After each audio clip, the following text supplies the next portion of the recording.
Hello guys, my name is Vikram. Welcomes you to strive for progress. Topic आपको पता लग गया होगा। चलिए स्टार्ट करते हैं।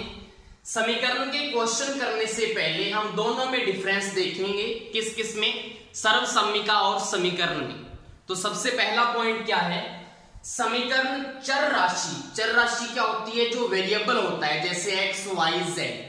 चर राशि पर एक प्रतिबंध होता है जो कि चर राशि के कुछ निश्चित मानों के लिए ही सत्य होता है, निश्चित मानों के लिए। लेकिन अगर हम सर्वसम्मिका की बात करें तो सर्व का मतलब सभी के लिए सत्य।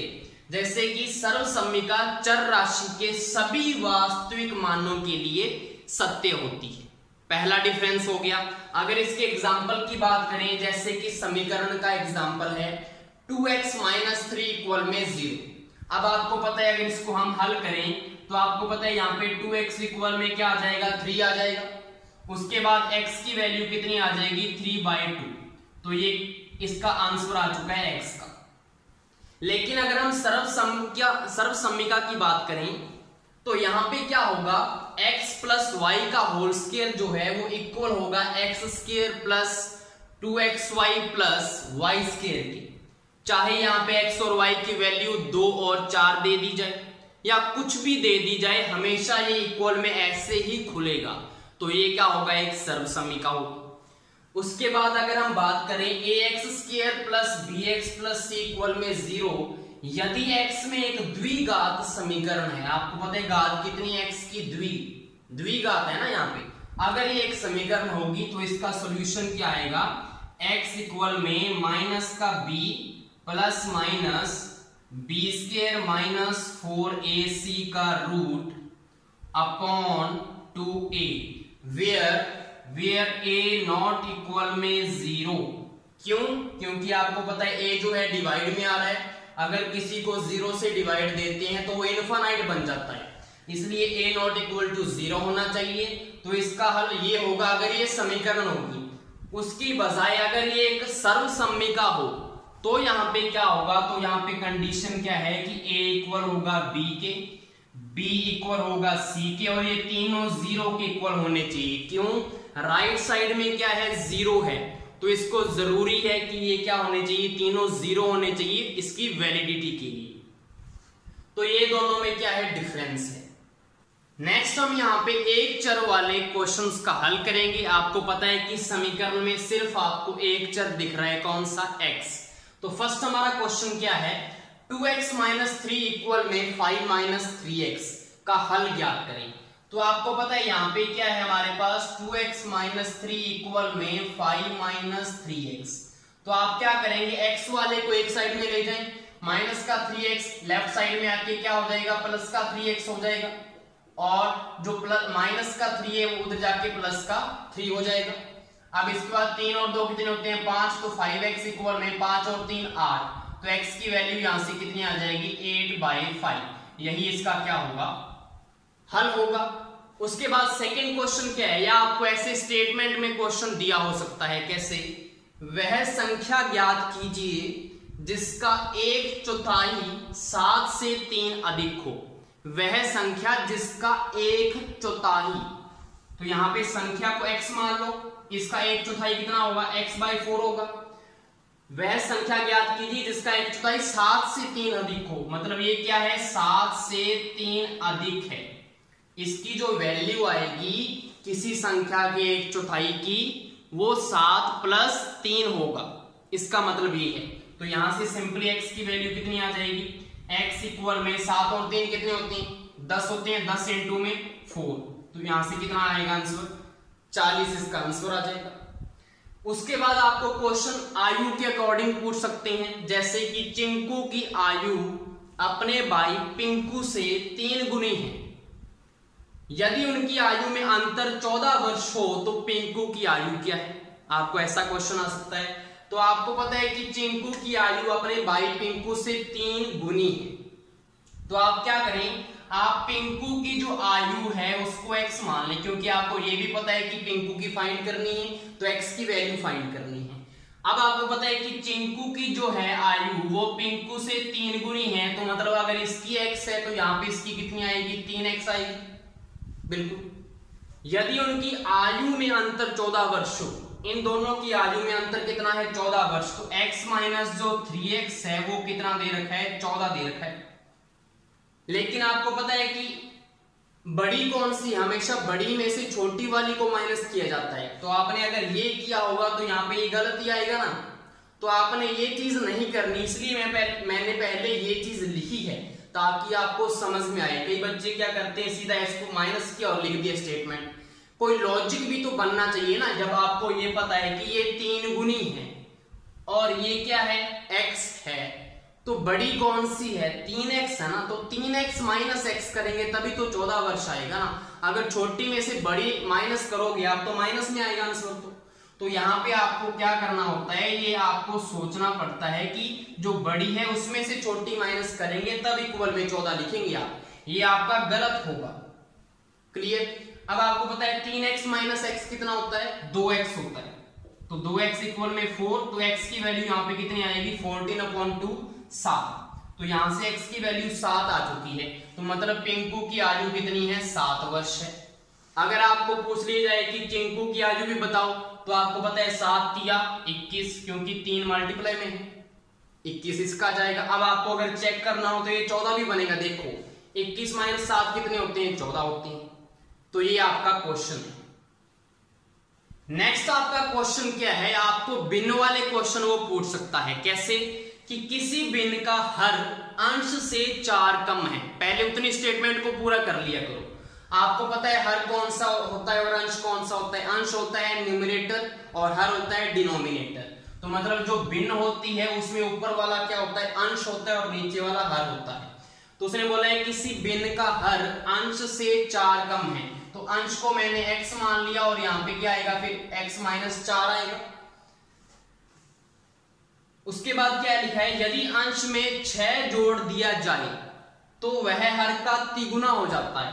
अंश कौन सा है हमारा x, तो अगर हम अंश में 6 जोड़ दें तो वो हर का तिगुना हो जाता है। हर हमारा क्या है यहाँ पे x माइनस 4, तो हर का वो तिगुना हो जाता है, यही लिखा है। अब इसको सॉल्व करना है, x की वैल्यू आएगी। उसके बाद उसने पूछा है वह भिन्न ज्ञात कीजिए, तो इसमें x की वैल्यू पुट करेंगे और हमारी वो भिन्न आ जाएगी। पहले कौन सी भिन्न थी वो। क्लियर। तो यहाँ पे x की वैल्यू कैसे आएगी, x प्लस 6 इक्वल में 3 का मल्टीप्लाई करो 3x माइनस 4 तिया 12 आ जाएगा। अब उसके बाद क्या करेंगे, देखो 12 को इस वाली साइड में ले आओ 6 प्लस 12 और x को उस वाली साइड में ले जाओ तो 3x माइनस x। तो यहां से 3x माइनस x कितने होते हैं 2x हैं और 12 और 6 कितने होते हैं 18। तो यहां से x की वैल्यू कितनी आ जाएगी 9 आ जाएगी। क्लियर। अब आपको पता है यहाँ पे x की वैल्यू 9 पुट कर देंगे और 9 माइनस 4 कितने होते हैं 5। तो ये आपकी क्या होगी, वो भिन्न होगी जो हमें पूछी हुई है। अगर इसको चेक करना है तो वो भी चेक कर सकते हैं आप आंसर। उसने बोला था किसी भिन्न का हर अंश से 4 कम है। हर जो है अंश से 4 कम है या नहीं है, ये 9 है या 5 है, तो इससे आप चेक भी कर सकते हैं आपका आंसर सही है या गलत है। नेक्स्ट हमारा क्वेश्चन है 6x प्लस 1/3 प्लस 1 इक्वल में x माइनस 3/6 का हल ज्ञात करें। तो इसके लिए आपको सिंपली क्या करना है, सबसे पहले तो यहाँ पे आपने एलसीएम लेना है। आपको पता लग गया होगा कि एलसीएम आने वाला है यहाँ पे 3। तो 3 अगर एलसीएम होगा तो मुझे बताओ यहाँ पे 3 एकम कितना हो जाएगा 3 हो जाएगा। और यहाँ पे उसके बाद इक्वल में क्या दिया हुआ है x माइनस 3/6। अब आप पहले तो ऊपर वाले को सॉल्व कर लो, उसके बाद 6 का इधर मल्टीप्लाई कर दो और 3 का इधर मल्टीप्लाई कर दो, क्रॉस मल्टीप्लाई। तो सबसे पहले ऊपर वाले को सॉल्व करो, 3 और 1 कितने होते हैं 4। तो यहां से मैं हटा के इसको क्या कर देता हूं 4 लिख देता हूं यहाँ पे। अब आप मल्टीप्लाई कर लो 6 का इधर, तो 6 इंटू में 6x plus 4 is equal to 3 into X minus 3। अब यहाँ पे कितना आएगा 6 36 x प्लस 6 चौका 24 इक्वल 3x माइनस 3 तिया 9 मल्टीप्लाई हो गया।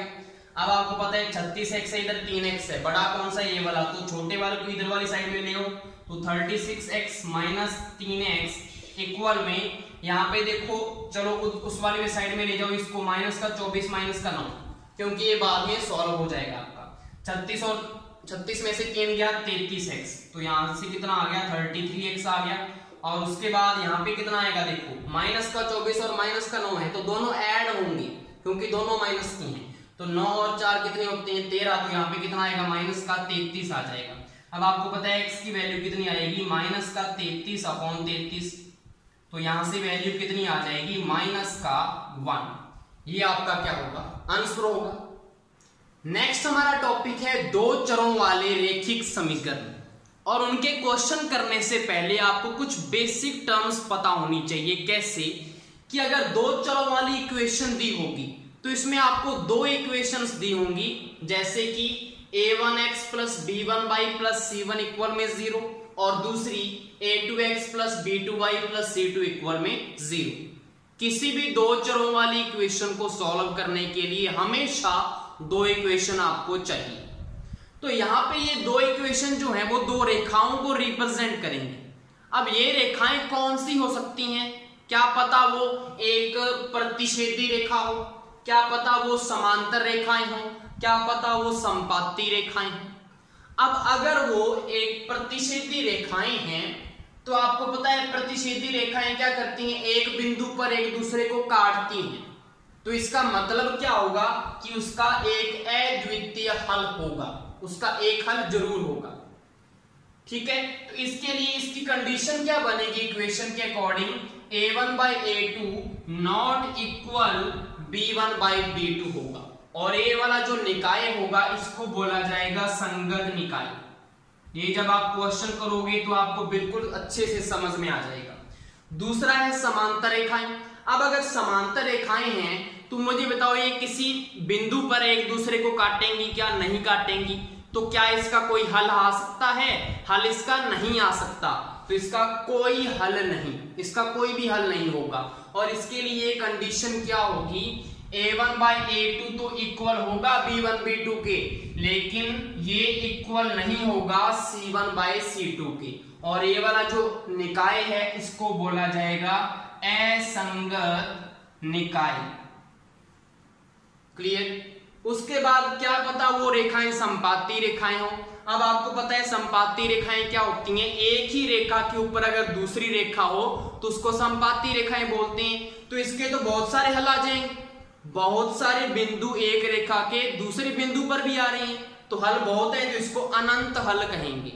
यहाँ पे क्या है, अनंत हल। और इसकी कंडीशन क्या होगी, फिर तीनों में ये a1 by a2 इक्वल होगा b1 by b2 के, और b1 by b2 इक्वल होगा c1 by c2 के। ये कंडीशन होगी इसके लिए। और इसका निकाय भी क्या होगा, संगत निकाय। जिसका भी हल होता है उसको संगत निकाय बोलते हैं, जिसका हल नहीं होता उसको असंगत निकाय बोलते हैं। अब इसके ऊपर हम करेंगे क्वेश्चंस। फर्स्ट हमारा क्वेश्चन क्या है, x प्लस 3y इक्वल 6 और 2x माइनस 3y इक्वल में 12 के हल होंगे। आपको बताना है कि इसका हल अद्वितीय हल होगा या इसका कोई हल नहीं होगा या इसके अनंत हल होंगे। तो इसको हमने कंडीशन से करना है। तो सबसे पहले आपको यहाँ पे दिख रहा है a1 क्या है, x का जो गुणांक होता है वो a1 होता है। कंपेयर करो इक्वेशन से, तो यहाँ पे a1 कितना है, 1 है। मुझे बताओ a2 कितना है, 2 है, दूसरी इक्वेशन से देखना है। अब उसके बाद b1 देखो कितना है, 3 है, और b2 कितना है, y का गुणांक देखना है, तो माइनस साथ में आएगा क्योंकि हमने प्लस में रखना है उसको, तो यहाँ पे माइनस का 3 आएगा। क्लियर। अब उसके बाद अगर इसको लिखना हो तो लिख सकते हैं, आप इसकी जरूरत नहीं पड़ेगी। कैसे, आपको यहाँ पे पता लग गया कि 1/2 आ रहा है या ये तो, और ये कितना आ रहा है, माइनस का 1 आ रहा है। क्या दोनों इक्वल होते हैं, क्या इक्वल नहीं होते। तो यहाँ पे हमारी कंडीशन कौन सी यहाँ पे निकल के आ रही है कि a1 upon a2 not equal b1 upon b2। आगे करने की हमें जरूरत ही नहीं है, अगर पहला ही नॉट इक्वल आ जाए तो इसका मतलब क्या है कि इसका अद्वितीय हल होगा, क्योंकि ये एक प्रकार का क्या है, संगत निकाय है। और ये कौन सी रेखाएं होंगी, प्रतिच्छेदी रेखाएं होंगी। ये तीन चीजें पता लगी सिर्फ हमने इस कंडीशन से, समझ में आया। ऐसे क्वेश्चन पूछा जाएगा। उसके बाद जैसे सेकंड क्वेश्चन क्या है, 3x माइनस वाई इक्वल में 4 और y माइनस 3x इक्वल 5 के हल होंगे। अब इसको भी कैसे करना है, सबसे पहले देखो आपको राइट साइड में इक्वल में 0 लेके आना होता है। तो सबसे पहले इसको इक्वल में 0 लेके आओ, 3x minus Y minus 4 equal में 0, और दूसरी कंडीशन क्या बन जाएगी, y minus 3x minus 5 equal में 0। इतना कर लिया।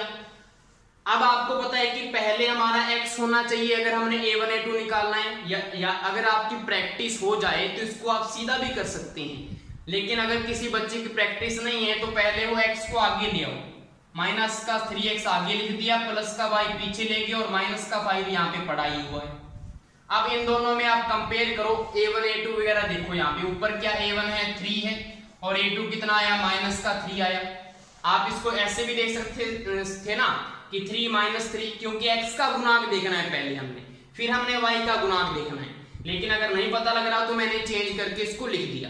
तो यहाँ पे देखो y का ऊपर गुणांक कितना है, माइनस का 1 अपॉन नीचे कितना है, प्लस का 1। उसके बाद देखो c1 कितना है, c1 है माइनस का 4 और c2 कितना है, माइनस का 5।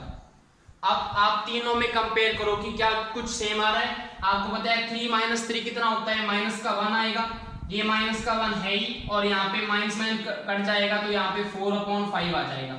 मुझे बताओ को कुछ यहाँ पे इक्वल आ रहा है, यहाँ पे इक्वल आ रहा है -1 और -1, लेकिन ये इक्वल नहीं आ रहा। तो ऐसी कंडीशन हमने कहाँ पे देखी थी, सेकंड वाली कंडीशन में। क्या कंडीशन थी, जहां पे वो एक दूसरे की समांतर रेखाएं होती हैं, वहां पे a1 बाई a2 इक्वल होता है b1 बाई b2 के, लेकिन वो नॉट इक्वल होता है c1 बाई c2 के। तो यहाँ पे ये कौन सा हल होगा, इसमें कोई हल नहीं, इसका आंसर क्या आएगा, कोई हल नहीं। और ये वाला निकाय कौन सा होगा, असंगत निकाय। रेखाएं कौन सी होंगी, समांतर रेखाएं। तो इतनी चीजें यहां से पता लग गई आपको। लास्ट क्वेश्चन क्या है, 5x minus 5y plus 3 equal में 0 और 15y minus 15x equal to 9 के हल होंगे। तो इसके लिए भी आप करेंगे, इसको इकट्ठा करते हैं। आपको पता है x यहाँ पे पड़ा हुआ है, लेकिन यहाँ पे पहले y है, तो x को पहले कर लो और 9 को इधर ले आओ ताकि इक्वल में 0 आ जाए। तो इकट्ठा मैं लिख देता हूं, यहाँ पे क्या आएगा इसका, 5x minus 5y plus 3 equal में 0 है। मैं सबसे पहले माइनस 15x को ले आया, उसके बाद प्लस का 15y है, उसके बाद माइनस का 9 आएगा और इक्वल में 0। पता लग गया ये स्टेप, मैंने अब डायरेक्ट कर दिया, वहां पे हमने 3 स्टेप किए थे। क्लियर। अब आपको सिंपली वही करना है, 5 ऊपर नीचे माइनस का 15 आ जाएगा, ऊपर कितना है माइनस का 5 नीचे प्लस का 15 है, ऊपर कितना है 3 नीचे कितना है 9 है। अब इसको सॉल्व करो, क्या आ रहा है देखो, 5 एकम 5, 5 तिया 15, 5 एकम 5, 5 तिया 15, 3 एकम 3, 3 तिया 9, यहाँ पे इतना आ गया। अब आप देखेंगे यहाँ पे माइनस का 9 है, तो यहाँ पे मैंने देखा था ना, मैंने बोला था कि प्लस प्लस चाहिए, तो यहाँ पे माइनस का 9 होगा। तो यहाँ पे देखो तीनों चीजें इक्वल आ रही हैं। आपके पास क्या आ रहा है, माइनस का 1/3 इक्वल में माइनस का 1/3 इक्वल में माइनस का 1/3। ये कंडीशन किस केस में थी, तीसरे केस में। कौन सा केस है वो, समपाती रेखाओं वाला, जिसमें a1 बाय a2 इक्वल होता है b1 बाय b2 के, वो इक्वल होता है c1 बाय c2 के।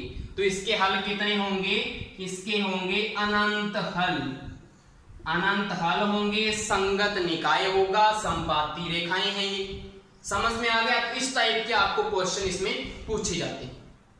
नेक्स्ट हमारा क्वेश्चन है 2x माइनस 7y इक्वल 5 तथा 2k plus 1 into x plus 21y equal 11 का कोई हल नहीं हो तो k की वैल्यू बताओ। तो आपको फोकस कहां पे करना है कि कोई हल नहीं। हमने पीछे कंडीशन पढ़ी है कि कोई हल नहीं हो, तो आपके पास क्या कंडीशन होती है, a1 by a2 equal b1 by b2 not equal c1 by c2। हमारे काम का सिर्फ ये है, क्योंकि हमने k वैल्यू फाइंड करनी है। तो आपको पता है कि ऊपर क्या लिखा हुआ है, 2x minus 7y minus 5 equal 0 लिख दो इसको, और यहाँ पे क्या है 2k प्लस 1 इंटू में x plus 21y minus 11 equal में 0। इसको भी लिखने की जरूरत नहीं थी, मैंने थोड़ा सा डिटेल में बता दिया आपको। अब आपको पता है कि a1 हमारा क्या है 2 है, a2 हमारा क्या है 2k प्लस 1। अब ये इक्वल होगा किसके, माइनस का 7 अपॉन 21 के। क्लियर। ये वाली कंडीशन के अकॉर्डिंग तो यहां से k की वैल्यू आ जाएगी, 21 दूना 42 इक्वल 7 दूना 14k माइनस 7। क्लियर। अब आपको पता है कि 14 को इधर ले आओ, 14k इक्वल में माइनस 42 माइनस का 7, तो यहां से 14k इक्वल में कितना आएगा, 42 और 7 कितने होते हैं 49, तो माइनस का 49 आएगा। तो यहां से k की वैल्यू हमारी आ जाएगी 49/49, वो भी कितने का है, माइनस का है। और इसको क्या लिख सकते हैं, 7 दूना 14 और 7 7 49, 7 7 49 होते हैं, तो k की वैल्यू कितनी आएगी, माइनस का 7/2, या इसकी वैल्यू आपको क्या दे सकते हैं, पॉइंटों में दे सकते हैं, तो इसको डिवाइड कर लेना। तो ऐसा क्वेश्चन भी आपसे पूछ सकते हैं। नेक्स्ट हमारा कंसेप्ट है दो चरों वाली इक्वेशन को सॉल्व करने के तरीके। तो यहां पे हमारे पास 3 विधियां हैं। फर्स्ट हमारी है प्रतिस्थापन विधि, दूसरी हमारी है विलोपन विधि, और तीसरी हमारी है वज्र गुणन विधि। मैं आपको तीनों विधि का आइडिया बता देता हूं, आपको जो अच्छी लगे उसको क्वेश्चन में अप्लाई करके उसका आपको हल फाइंड करना है। तो यहाँ पे देखो, जैसे कि x + 2y = 5 व 3x - 2y = 7 के हल ज्ञात कीजिए। तो इस क्वेश्चन के लिए मैं तीनों की प्रोसेस आपको बताता हूं। तो सबसे पहले प्रतिस्थापन विधि क्या होती है। प्रतिस्थापन का मतलब क्या होता है, यहाँ पे हमने एक वेरिएबल की वैल्यू निकाल के दूसरी इक्वेशन में उसकी जगह पुट करना होता है और आपको उसका आंसर निकालना होता है। कैसे, देखिए जरा। तो सबसे पहले मैं फर्स्ट जो है प्रतिस्थापन विधि की बात कर रहा हूं। आप यहाँ पे करें, क्या करें, x की वैल्यू निकाल लें। x की वैल्यू यहां से कितनी आएगी, 5 - 2y, ये इक्वेशन आ चुकी है। अब आप क्या करें, दूसरी जो इक्वेशन है उसमें x की जगह ये वाली वैल्यू पुट कर दें। 3 × में x की जगह क्या आएगा, 5 - 2y और माइनस का 2y = 7 तो पड़ा हुआ है। अब इसको सॉल्व करें, 5 × 3 = 15 माइनस 3 दूना 6y माइनस का 2y = 7 आएगा। अब उसके बाद देखो आप कितना आया, इसको इधर ले आओ, 15 - 7 और इन दोनों को उस साइड ले जाओ, तो 6 और 2 8y, तो प्लस का 8y हो जाएगा उस साइड में जाने से। तो y की वैल्यू यहां से कितनी आएगी, 15 में से 7 के कितने होते हैं, 8 होते हैं, तो 8/8 मतलब यहां से y की वैल्यू कितनी आ जाएगी, 1 आ जाएगी। अब इस वैल्यू को आप इस इक्वेशन में पुट कर दें, आपके पास x की वैल्यू आ जाएगी। आपको पता है x + 2 × में y की वैल्यू कितनी है, 1 है, इक्वल में क्या दिया हुआ है, इक्वेशन 5। तो यहां से क्या आएगा, x की वैल्यू 5 - 2 एकम 2 होते हैं, तो यहाँ पे 5 - 2, तो x की वैल्यू कितनी आ जाएगी, 3 आ जाएगी। ये आपका क्या है, प्रतिस्थापन विधि है। तो यहाँ पे x की वैल्यू 3 है और y की वैल्यू यहाँ पे हमने निकाली हुई है 1। आपको मैं यहीं पे तीनों विधियां बताऊंगा, आपको पता लगेगा तीनों विधियों से सेम आंसर आएगा। अब हम बात करते हैं विलोपन विधि की। विलोपन विधि का मतलब होता है कि आप एक वेरिएबल को विलोप कर दो, कैंसिल कर दो। कैसे कैंसिल करेंगे, देखो आपके पास मैं दूसरी विधि की बात कर रहा हूं, विलोपन विधि की। x + 2y = 5 है और दूसरा है 3x माइनस का 2y = 7। आपको पता है कि यहाँ पे प्लस का 2y है और यहाँ पे माइनस का 2y है। अगर मैं इन दोनों इक्वेशन को जोड़ दूं तो आपको पता है प्लस माइनस वाली चीज कट जाएगी और आपका y वेरिएबल विलोप हो जाएगा। तो आपके पास x की वैल्यू आ जाएगी, उसको दूसरी इक्वेशन में पुट करके y की निकाल लो। तो इसको बोलते हैं विलोपन विधि। तो इसके लिए ऐसे करना होता है, आपको पता है ये कट गया, दोनों को जोड़ रहे हैं तो 3 और 1 कितने होते हैं, 4x और इक्वल में 7 और 5 12 आ जाएगा। तो यहाँ से x की वैल्यू कितनी आएगी, 4 × 3 = 12। यहाँ से x की वैल्यू 3 आ चुकी है। अब इस x की वैल्यू 3 को एक इक्वेशन में पुट कर दो आप। तो पहली में पुट कर देता हूं मैं, 3 + 2y = 5 आएगा। तो 2y = 5 - 3 कितना आएगा, 2 आएगा। तो y = 2/2 मतलब y की वैल्यू 1। तो यहाँ पे भी y की वैल्यू कितनी आ चुकी है, 1 आ चुकी है। आप दोनों को कंपेयर करो, यहाँ पे भी x3 था, यहाँ पे भी x3 आया, यहाँ पे y1 था, वहां पे भी y1 आया। तो ये हमारी विलोपन विधि है और मेरी बेस्ट जो विधि है वो यही है, विलोपन विधि। V फॉर विक्रम और V फॉर विलोपन, लेकिन ऐसा कुछ नहीं है, लेकिन मुझे सबसे अच्छी लगती है। तीसरा हमारा क्या है, वज्र गुणन विधि। तो इसको समझने के लिए मैं क्या करता हूं, विलोपन विधि को चलो यहां से हटाते हैं। और यहाँ पे हम समझते हैं वज्र गुणन विधि। वज्र गुणन विधि में क्या होता है, आपके पास x प्लस 2y इक्वेशन दी हुई है। आपको पता है यहाँ पे एक तो वेरिएबल x दिया हुआ है, एक यहाँ पे वेरिएबल y दिया हुआ है, और तीसरा वेरिएबल कुछ नहीं होता, आपको कांस्टेंट लिखना होता है 1। सबसे पहले प्लस से स्टार्ट होता है, प्लस फिर माइनस आता है और फिर प्लस आता है। प्लस को लिखने की जरूरत नहीं है।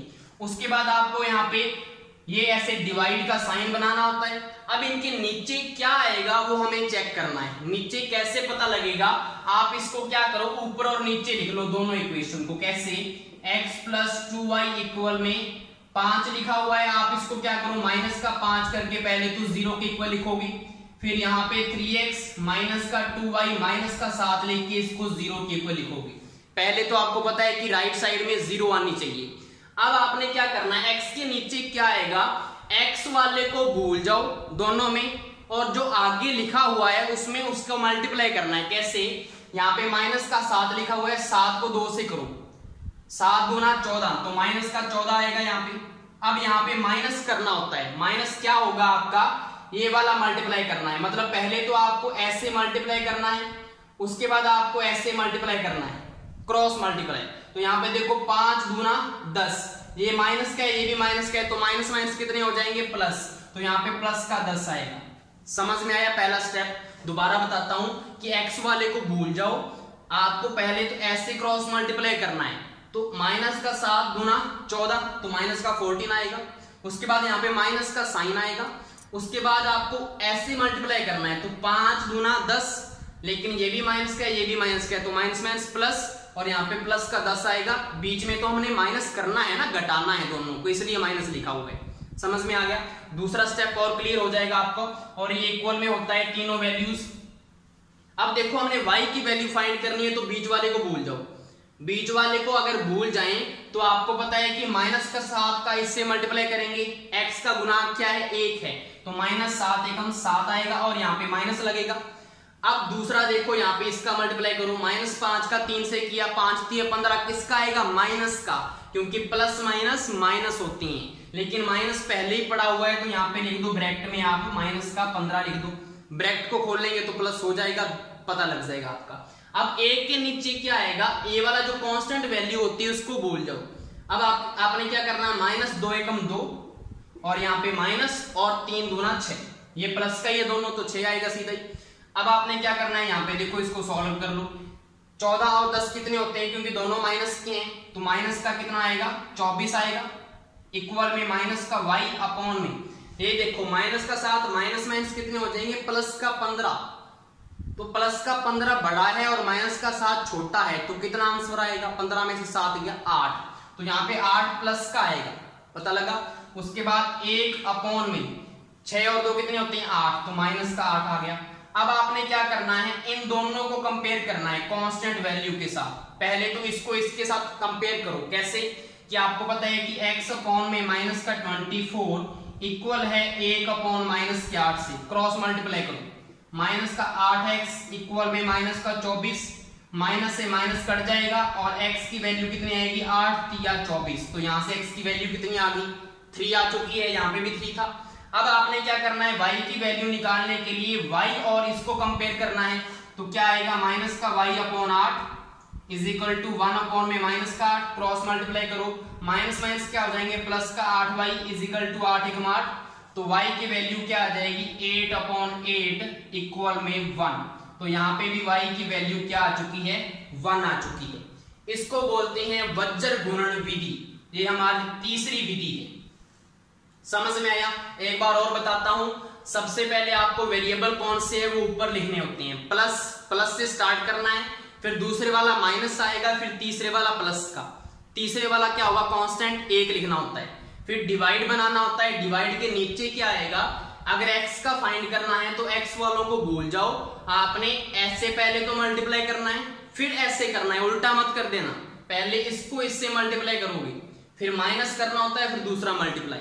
और ये सभी को पता होगा, नहीं तो मैं बता देता हूं कि अगर माइनस को आप माइनस से मल्टीप्लाई करते हैं तो हमेशा प्लस आता है, अगर आप प्लस को माइनस से मल्टीप्लाई करेंगे तो माइनस आएगा, अगर माइनस को प्लस से मल्टीप्लाई करेंगे तो भी माइनस आएगा, और प्लस को प्लस से मल्टीप्लाई करेंगे तो प्लस, और माइनस को माइनस से मल्टीप्लाई करेंगे तो भी प्लस आएगा। ये हमारा ऊपर भी हो चुका है, दोबारा बता दिए मैंने, तो ये चीज अच्छे से आपको पता होनी चाहिए। समझ में आ गया? अब इसके हम करेंगे क्वेश्चंस। फर्स्ट हमारा क्वेश्चन क्या है, 3x माइनस 2y इक्वल 5 व 5x प्लस 3y इक्वल 6 के हल ज्ञात करें। तो यहाँ पे मैं अपनी फेवरेट विधि विलोपन विधि का यूज करूंगा और इसका हल फाइंड करूंगा। तो सबसे पहले आपको पता है यहाँ पे 3x और यहाँ पे 5x है, तो हम क्या करें कि दोनों वेरिएबल दोनों इक्वेशन में सेम आ जाए। कैसे? यहाँ पे अगर 3 को 5 से मल्टीप्लाई कर दे तो 3 5 15, और 5 को 3 से कर दे तो 5 3 15 आ जाएगा। लेकिन जो मल्टीप्लाई कर ले वो पूरी इक्वेशन से होगा। तो कैसे? यहाँ पे देखो, यहाँ पे पहली इक्वेशन को मैंने 5 से मल्टीप्लाई किया तो 3 5 15x माइनस 2 5 10y इक्वल 5 5 25, ये इक्वेशन बनेगी। दूसरी को 3 से मल्टीप्लाई किया तो 3 5 15x प्लस 3 3 9y इक्वल 3 6 18। अब आपको अगर यहाँ पे दोनों इक्वेशन को ऐड करोगे तो आपको पता है ये कटने वाला नहीं है, 15 और 15 तो 30 हो जाएंगे, और ये भी नहीं कटेगा। तो विलोपन कैसे होगा? तो आपको यहाँ पे घटाना पड़ेगा, और घटाने के लिए जो नीचे वाले साइन है वो चेंज हो जाते हैं। अगर यहाँ पे माइनस होता तो प्लस हो जाता, अब यहाँ पे प्लस है तो माइनस ही आएगा, और यहाँ पे प्लस है तो माइनस आ गया। अब आपको पता है कि यहाँ पे प्लस और माइनस आपस में कट जाएंगे, और यहाँ पे माइनस का 10y और माइनस का 9y कितने हो जाएंगे? माइनस का 19y, और इक्वल में 25 में से 18 गया 7, वो भी किसका आएगा? प्लस का, क्योंकि 25 बड़ा है। अब यहाँ से y की वैल्यू कितनी आ जाएगी? माइनस का 7/19। ये आपका पहला वेरिएबल तो आ चुका है। अब आप इसकी वैल्यू पहली इक्वेशन में पुट कर दें। यहाँ पे क्या इक्वेशन है हमारे पास? 3x माइनस 2 इंटू में y की वैल्यू क्या है? माइनस का 7/19 इक्वल में 5। आप बोलेंगे सर इसी में क्यों पुट किया? क्या आप इसमें नहीं पुट कर सकते? क्या आप पुट कर सकते हो, लेकिन आपको पता है कि इनके गुणांक जो है वो बड़े हैं, आपको मल्टीप्लाई करना पड़ेगा, बड़ा करना पड़ेगा। कहाँ आपको 15 से मल्टीप्लाई करना है, कहाँ आपको 3 से ही मल्टीप्लाई करना है, तो इसी में पुट करो जो छोटी इक्वेशन है जो पहले दी हुई है क्वेश्चन में। क्लियर? अब आपको x की वैल्यू निकालनी है, तो सिंपली सॉल्व करना है। माइनस और माइनस प्लस, 7 गुना 14, 14/19 इक्वल में 5 आ जाएगा। अब आप इसको इस वाली साइड में ले जाओ तो 3x इक्वल में 5 माइनस 14/19। अब आपको पता है कि 19 यहाँ पे एलसीएम आ जाएगा, और 19 5 95 होते हैं, तो 95 माइनस 14, तो यहाँ से 95 माइनस 14 कितने आएंगे? 5 में से 4 गया 1, 9 में से 1 गया 8, 81/19 आ जाएगा। किसके इक्वल है? 3x के। तो यहाँ से x की वैल्यू कितनी आ जाएगी? 81/19 इंटू में, क्योंकि 3 नीचे चला जाएगा तो 3 यहाँ पे आएगा। अब 3 दूना 6, 2 3 7 21, तो x की वैल्यू आ जाएगी आपके पास 27/19। ये हमारा है विलोपन विधि। फर्स्ट क्वेश्चन हो गया। नेक्स्ट है, यदि 47x प्लस 31y इक्वल 63 व 31x प्लस 47y इक्वल 15 हो तो x प्लस y क्या होगा?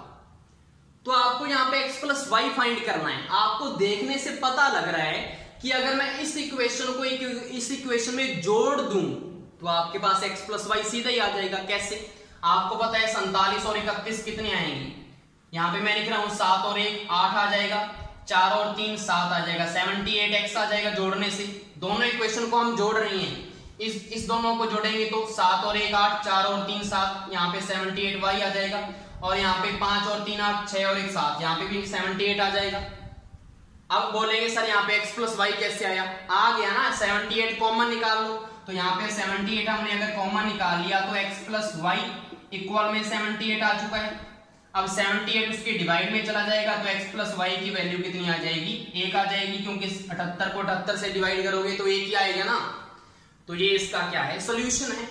आपको पूरा निकालने की जरूरत नहीं है सॉल्व करने की, आपको देखने से पता लग रहा है कि प्लस करने से कॉमन आ जाएगा तो आंसर आ जाएगा। नेक्स्ट हमारा क्वेश्चन है, बहुपद 3x माइनस 9 का शून्य ज्ञात करें। इसका मतलब क्या होता है कि बहुपद में जो भी चर राशि है कि चर राशि का हम कौन सा मान रखें कि इस पूरे की वैल्यू 0 आ जाए, इसको बोला जाता है बहुपद का शून्य। शून्य का मतलब x की कौन सी वैल्यू रखें जिससे 0 आएगा। तो हमने क्या करेंगे, आपको पता है कि बहुपद में आपको वैल्यू क्या चाहिए, आपको 3x - 9 0 ही तो लेके आना है ना। तो आपको x की वैल्यू निकालनी है, यहां से x की वैल्यू निकाल दो। 3x इक्वल में यहाँ पे 9 आ जाएगा और x इक्वल में 9/3 x की वैल्यू अगर आप यहाँ पे 3 पुट करोगे तो बहुपद की वैल्यू क्या आने वाली है, 0 आने वाली है। चेक कर लो, यहाँ पे x की वैल्यू 3 पुट करो, 3 3 9 होती है और 9 - 9 कितनी होती है, 0। तो यही तो हमने करना था कि चर राशि कौन सी है, यहाँ पे x चर राशि की हम कौन सी वैल्यू बहुपद में रखें कि इसकी वैल्यू इक्वल में 0 आ जाए, इसको बोला जाता है बहुपद का शून्यक। अब इसका क्वेश्चन और कैसे आ सकता है कि बहुपद इसकी का एक शून्यक -2 हो तो k की वैल्यू फाइंड करो। तो -2 किसकी वैल्यू दे रखी है, x की वैल्यू दे रखी है आपको कि इसमें अगर -2 रखेंगे तो ये कितना आएगा, 0 आएगा। तो k की वैल्यू निकालनी है, बिल्कुल ही सिंपल है। x की जगह -2 पुट करो, -2 का स्क्वायर -2 प्लस माइनस का आपको खास ध्यान रखना है, नहीं तो सारा क्वेश्चन गलत हो जाएगा। और इक्वल में क्या आएगा, आपको पता है 0, क्योंकि ये एक इसका क्या है, शून्यक है। अब आप इसको सॉल्व कर लो, -2 का स्क्वायर क्या होगा, 4 आएगा, माइनस क्या हो जाएगा, प्लस स्क्वायर करने से तो 4 गुना 8, क्योंकि बाहर भी तो 2 पड़ा हुआ है। उसके बाद माइनस कितने होते हैं, +2 + k इक्वल 0। तो यहां से k की वैल्यू कितनी आ जाएगी, -10, क्योंकि 8 और 2 कितने होते हैं, 10। उस वाली साइड में जाएगा तो -10 आएगा। समझ में आ गया ये क्वेश्चन। अब उसके बाद लास्ट हमारा क्वेश्चन क्या है, 2x² + 5x + 3 = 0 के मूल ज्ञात कीजिए। सबसे पहले आपको देखने से ये पता लग रहा है कि ये द्विघातीय समीकरण है, जो आपके सिलेबस में तो है नहीं, लेकिन थोड़ा सा आपको पता होना चाहिए इसका हल कैसे करेंगे। आपको मैंने फॉर्मूला बताया था कि अगर द्विघात समीकरण हो तो उसमें हमने क्या लिखा था, x की वैल्यू माइनस का b ± b² - 4ac का √/2 है। वीडियो की स्टार्टिंग में हमने ये फॉर्मूला लिखा था द्विघात समीकरण का, इसी को हमने यूज करना है और इसके मूल ज्ञात हो जाएंगे। मूल का मतलब आपको यहाँ पे पता है कि यहाँ पे +b और -b है, तो 2 वैल्यूज आएंगी जिसको मूल बोला जाता है। तो यहाँ पे सिंपली आपको पता है कि यहाँ पे इसको आपने कंपेयर करना है इस इक्वेशन से, ax² + bx + c = 0। मुझे यहां से बताओ a की वैल्यू कितनी आई, 2 आई, b की वैल्यू कितनी आई, 5 आई, और c की वैल्यू कितनी आई, 3 आई। देखने से पता लग रहा है। अब सिंपली इस फॉर्मूले में पुट करना है, x इक्वल में देखो माइनस का b मतलब -5, उसके बाद देखो प्लस माइनस आएगा, उसके बाद रूट लगा दो यहाँ पे, b का स्क्वायर, b कितना है 5, 5 5 25, उसके बाद -4, a आएगा, a कितना है 2 है, 2 को मल्टीप्लाई में इंटू c आएगा, c को मल्टीप्लाई में, c कितना है 3 है, तो 2 बार मल्टीप्लाई लिखना है, 1 बार मल्टीप्लाई है। उसके बाद अपॉन में क्या है, 2 इंटू में a है, a की वैल्यू कितनी है 2, तो 2 इंटू 2। समझ में आ गया, थोड़ा तेज कर दिया मैंने। -b है ये, प्लस माइनस b का स्क्वायर 5 का 25, -4 इंटू a इंटू c ऊपर रूट इंटू 2 इंटू a आ गया। अब इसको सिंपली सॉल्व करना है। आपको पता है x इक्वल में कितना आएगा, -5 प्लस माइनस, देखो 4 गुना 8 होते हैं, 8 3 24 होती हैं, तो 25 में से 24 के 1 आ गया, 1 का रूट 1 ही तो होता है, तो यहाँ पे 1 आएगा, अपॉन में 2 गुना 4, तो यहाँ पे 4 आ गया। अब एक बार तो आप प्लस वाला साइन रख के इसकी वैल्यू निकाल लो, एक बार माइनस वाला साइन रख के वैल्यू निकाल लो, वही इसके क्या होंगे, मूल होंगे। तो सबसे पहले मैं प्लस वाली वैल्यू लिखता हूं, -5 प्लस का 1/4, मुझे बताओ वैल्यू कितनी आएगी, -5 प्लस 1 कितने होंगे, -4, तो -4/4 मतलब x की वैल्यू यहां से तो कितनी आ गई, -1 आ गई।